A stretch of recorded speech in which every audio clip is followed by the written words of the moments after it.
Hello and welcome back to my channel. आज का हमारा टॉपिक होने वाला है अर्नेस्ट हेमिंग्वे द्वारा लिखित एक novel the old man and the sea. यह 1952 में पब्लिश हुआ था। दिसंबर 1950 और फरवरी 1951 के बीच में लिखा गया था। यह हेमिंग्वे द्वारा अपने जीवन काल में प्रकाशित अंतिम प्रमुख काल्पनिक रचना थी। यह एक बूढ़े मछुआरे की कहानी है जिसकी उम्र तो ढल चुकी है, लेकिन दिल में अभी भी वही पुराना जज्बा है।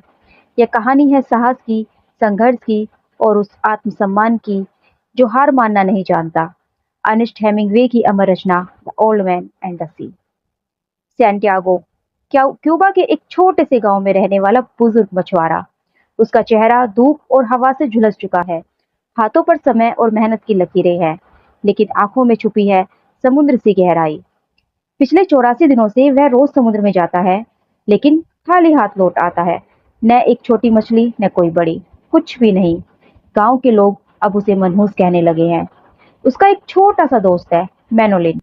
वह लड़का सैंटियागो के साथ मछली पकड़ता था, लेकिन उसके माता पिता ने कहा, इस बूढ़े के साथ रहने से कुछ हाथ नहीं लगेगा। मजबूरी में लड़के को दूसरी नाव पर काम करना पड़ा, लेकिन फिर भी मैनोलिन का दिल अपने गुरु के साथ है। हर शाम वह सैंटियागो की नाव से सामान उतारने में मदद करता, उसे खाना देता और रात को बैठकर बातें करता। अमेरिका बेसबॉल खिलाड़ियों के किस्से और खासकर सैंटियागो के हीरो जोडी मैग्यो के बारे में। एक दिन सैंटियागो ने कहा, कल मैं पहले से भी दूर जाऊंगा और देखना किस्मत बदलेगी। 85वां दिन। सुबह का अंधेरा अभी छटा भी नहीं था कि सैंटियागो अपनी छोटी सी नाव लेकर निकल पड़ा। वह तट से बहुत दूर चला गया, वहां तक जहां सिर्फ बड़े और ताकतवर जीव रहते हैं। उसने अपने कांटे बहुत गहराई में डाले, 100 कदम नीचे। हर लहर के साथ वह उम्मीद करता कि कोई बड़ी मछली फंसे। घंटों बीते और फिर दोपहर के करीब उसका इंतजार खत्म हुआ। एक विशाल मर्लिन मछली ने चारा पकड़ लिया। वह इतनी बड़ी थी कि उसकी ताकत ने नाव को हिलाकर रख दिया। सैंटियागो ने तुरंत लाइन खींची, लेकिन यह कोई आसान मुकाबला नहीं था। मछली ने नाव को खींचना शुरू कर दिया था। सैंटियागो लाइन को नाव से नहीं बांध सकता था, क्योंकि अगर मछली अचानक जोर लगाती तो रस्सी टूट जाती। उसने अपने कंधों, पीठ और हाथों से पूरी ताकत लगाई। रस्सी से उसकी हथेलियों में गहरे कट बन गए थे, लेकिन फिर भी वह हार मानने को तैयार नहीं था। पहला दिन बीता, फिर रात आई, फिर सुबह हुई, लेकिन मछली अब भी नाव को खींच रही थी।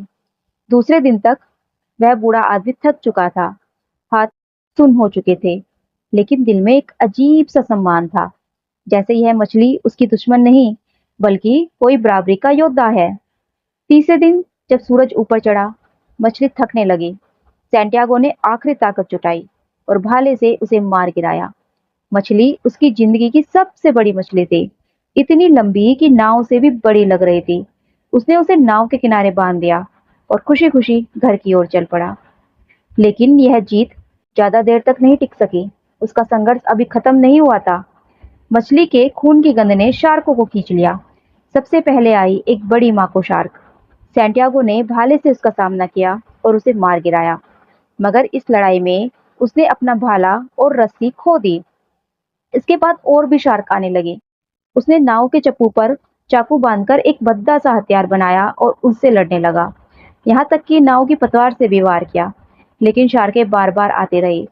शाम तक उन्होंने मछली का सारा मांस नोच लिया। सिर्फ उसका कंकाल, सिर और पूंछ बची थी। रात से पहले सैंटियागो किनारे पहुंच गया, थका हुआ, टूटा हुआ, लेकिन दिल में एक शांति थी।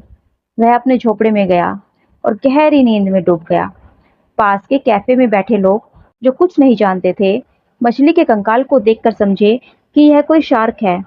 मैनोलिन, जो उसके लिए कई दिनों से परेशान था, उसे सुरक्षित पाकर रो पड़ा। उसने उसके लिए कॉफी और अखबार लाकर दिए, बेसबॉल के स्कोर सुनाए और उसके पास बैठकर उसकी नींद देखता रहा। जब सैंटियागो जागा तो दोनों ने वादा किया वे फिर साथ में मछली पकड़ने जाएंगे। और फिर सैंटियागो सो गया, वही पुराना सपना देखते हुए, अफ्रीका के किनारे खेलते हुए शेरों का सपना। बूढ़ा आदमी और समुद्र सिर्फ एक मछली पकड़ने की कहानी नहीं है। ये कहानी है उस इंसान की जो बार बार हार के बाद भी उठता है, लड़ता है और अपना सम्मान बचा कर रखता है। असली महानता सिर्फ जीत में नहीं, बल्कि उस संघर्ष में है जो हम उसे पाने के लिए करते हैं।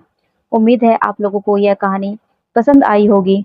ऐसी और भी कहानी और इंग्लिश लिटरेचर को समझने के लिए प्लीज़ मेरे चैनल को फॉलो कीजिए।